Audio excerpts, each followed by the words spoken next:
Kapod wantiere weche mag aluora en duol matayo ler mar aora ma Nairobi kata Nairobi Rivers Commission koro yango ni achiel kuom gigo mathiro tijegi en bedo ni nitiere moko kuom oganda modak machiegni ahinya gi aorano. Kata kamano kaka Ifi Nyakidi lero, nitiere okenge ma gisegoyo mabiro konyo duoko aorano e wang'e. Madirom higni adek koro nyaka ne jatend piny William Ruto chiw ting' mar bero aora ma Nairobi kod aluora mare ne duol ma Nairobi Rivers Commission. Okang' ma kamano wachore ni osechako nyago lemo. Kaluwore gi apisa mar kaunti ma Nairobi matayo chenro mar Green Nairobi Maureen Njeri, chal mar aora ma Nairobi oserochore ahinya kaluwore gi medruok e kwan oganda madak e boma ma Nairobi. Gino machuno moko kuom oganda dak machiegni ahinya gi aora. Over the years, the rivers in this city have been heavily polluted. We have 3 rivers in this city. We have Nairobi, we have Mathare, we have Ngong River. This is one of the rivers which has been heavily polluted over the years, looking at the areas within which this river is flowing. If you look at the sector where we are at, and as you go downstream, it's heavily populated by informal settlements.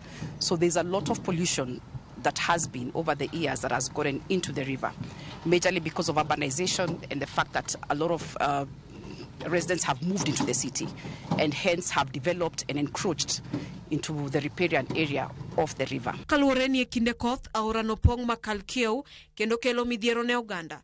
Osechak ger ageng'a mag oula kata gabions, chenro mosechakore bath aora no makadhe gwenge malakisama. We're doing a sewer that is able to carry all the sewers that will be generated along the area that has been scoped up to 2065. These are huge lines which are 1.8 by 1.8 meters on both banks of the river.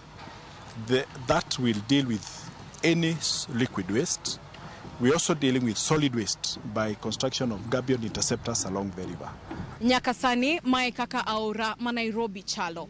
Aora ni manie tok kar puko taka ma Dandora. Igeno ni ibiro ler kendo duoke wang'e kochopo dwe mar achiel higa 2027. Pap Makamkunji, mabende osebed kitiyo godo ahinya kinde romo mag siasa, bende wachore ni biro yudo lokruok ka gisani gedo dhi nyime mar kete kaka paw tuke. To ni rawere modak e gwenge ma chenro gi duto timore, giwacho ni giseyudo thuolo mag tich kod yuto masiro ngimagi. Mokwongo wan gi chekechea nika, wan gi swimming pool, wan gi netball nika, to nyithindwa mang'eny ma iye kae bende ong'e go mpira. Koro paw nika ni kod gi machiegni ka to biro konyogi mondo giyae weche moko maricho nikech area modake ni bende ok ber ahinya kuom nyithindo kethruok.